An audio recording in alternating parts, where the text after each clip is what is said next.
সারাদিনে হাল চাষের বদলে 1 ঘন্টার মধ্যে 2 চাষ করে আপনার জমি কাদো করে দিছে, আপনি স্কিম বাড়তে থাকেন, অসুবিধা নেই। তা যে কথা বলতেছিলাম আপনাদেরকে, কামলার কথা, কামলা নিতে হবে এবং সিমটিয়া কারণ মনে রাখতে হবে। আজকে থেকে যতদিন বাঁচে থাকবেন আপনি বাঁচে থাকবেন, আপনার সন্তানদেরকে শিখায় যাবেন যে কোনো দিনও কোনো চেয়ারম্যান মেম্বার এমপি দাঁড়াইলে তাদের কাছ থেকে 4 আনা পয়সা আপনারা নেবেন না, খরচ করবেন না, তওবা করতে হবে।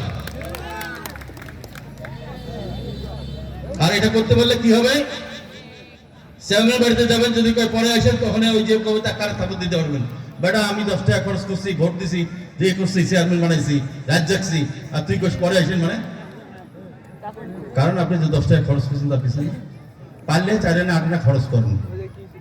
যাকে পছন্দ হয় পছন্দের মানুষের পিছনে খরচ করেন, কারো কাছে টাকা নেন না। মেম্বাররা তো ভোটের সময় একদম হাড়ি খুলি দেয়, বাড়ির মধ্যে একটা হাড়ি খুলি দেয়, ভাত খাওয়াবে না কি খাওয়াবে, আর ভোটের পরের দিন কিন্তু পাওয়া যায় না। ভোটের পরে 5 বছরের কাজ দেখা পাওয়া যায় না। এই জন্য বলছি যে কামলা দেওয়া চলবে না। এখন থেকে এই দেশের মানুষকে কামলা নিতে হবে। যারা নেতৃত্ব দেবে তারা হবে কামলা, তারা আমাদের কথা, আমাদের উন্নয়নের কথা, আমাদের কালজানি ব্রিজের কথা, স্কুল কলেজ মসজিদ মাদ্রাসার কথা ওই মহান সংসদে গিয়ে বলবে, সেখান থেকে কাজ নিয়ে এসে আপনাদের মধ্যে বিতরণ করবে, সেই হবে আমাদের কামলা। এখন আর কোনো নেতা কোনো পিঠে নেই, কোনো সারটার নেই। এখন থেকে যে নেতা হতে যাবে তাকে কামলা হইতে হবে, জনগণের কাজ করতে হবে, জনগণের মাঝে নিজে থাকতে হবে, জনগণের টাকা সাড়া দিতে হবে। এইরকম মানুষকে আপনাদের বানাইতে হবে, কামলা নেতা বানাইতে হবে, সংসদে বানাইতে হবে, চেয়ারম্যান বানাইতে হবে, মেম্বার বানাইতে হবে, উপজেলা চেয়ারম্যান বানাইতে হবে। ঠিক বুঝতে পারছেন আপনার কথা? হ্যাঁ, এখন কথা আছে, কামলা যে দিবেন, কামলা খাবে কি? কামলা কি না খায় কামলা দেবে? সারাদিন যে নিরেডি দিবে, কামলা না খায় দেবে? কামলা কথা একটা বেতন দেওয়া লাগবে।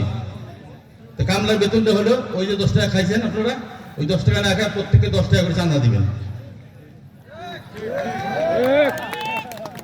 10 টাকা চাঁদা দিবেন, 10 টাকা চাঁদা দেবেন। 10 টাকা ভোট দাঁড়ালে যাকে পছন্দ হবে তার জন্য 10 টাকা করে চাঁদা তুলিয়া তাদের পাশে দিবেন। শিলকুড়ির থেকে সাইফুর রহমান আনার কাছে 10 টাকা করে মানুষ দিয়ে 10,000 টাকা পাঠিয়েছে। প্রত্যেকটা মানুষের 10 টাকা করে দিন। 10 টাকা একটা একাটি শাকের দাম 20 টাকা এখন, ঠিক কিনা? যা তো লাউ শাক কিনতে চান, একাটি শাকের দাম কত? 20 টাকা। 10 টাকা দিতে অসুবিধা আছে?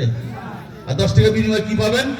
সাইফুর রহমান আবার বাড়িতে গেলে দারোয়ান যদি বলে নাই, তখনই কানত খাবো, তুই যা খাওয়া যায় অমুক আসছে, তুই এখন ডাকে আন। কানত যদি খাবার দেয়, সাইফুর রহমান আনা ওই দোতলা থেকে নামিয়ে আসিয়া বা একতলা থেকে নামিয়ে এসে কবে খাবারেছেন কে? কারণ সে তো বুঝি ফেলেছে যে আমার লোক তো ভোট দিছে, আমার টাকা দিছে, ভোট দিছে, রাজ যাচ্ছে, মানুষের হাত পা ধরে আমাকে এই সংসদে কামলা দেওয়ার জন্য পাঠিয়েছে। আর আমার বাড়ির কামলা ওই আমাদের মারায়াকে, তুমি তো মারায়া তখন তোমরা নাকি? হ্যাঁ, তোমরা গৃহস্থকে অপমান করছো, তাহলে স্বাভাবিকভাবে বাড়ি খাওয়াটার যুক্তিসঙ্গত থাকবে, ঠিক না?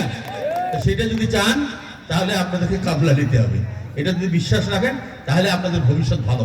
আর ভবিষ্যৎ বিশ্বাস না রাখলে টাকা খাবেন তো গম চুরি হবে, টাকা খাবেন তো চাউল চুরি হবে, টাকা খাবেন তা উন্নয়ন হবে, সেখানেও সিমেন্টের বদলে মাটি দিবে, বিভিন্ন ধরনের কর্মকাণ্ড হবে, আপনাদের কিছু করা থাকবে না, আপনাদের প্রতিবাদ কেউ শুনবে না।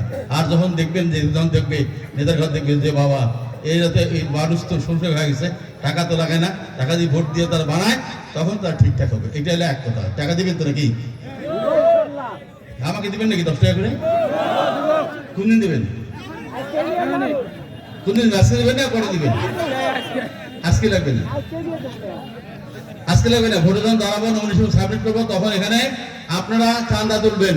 এই যে নেতা যারা লাইনে আছে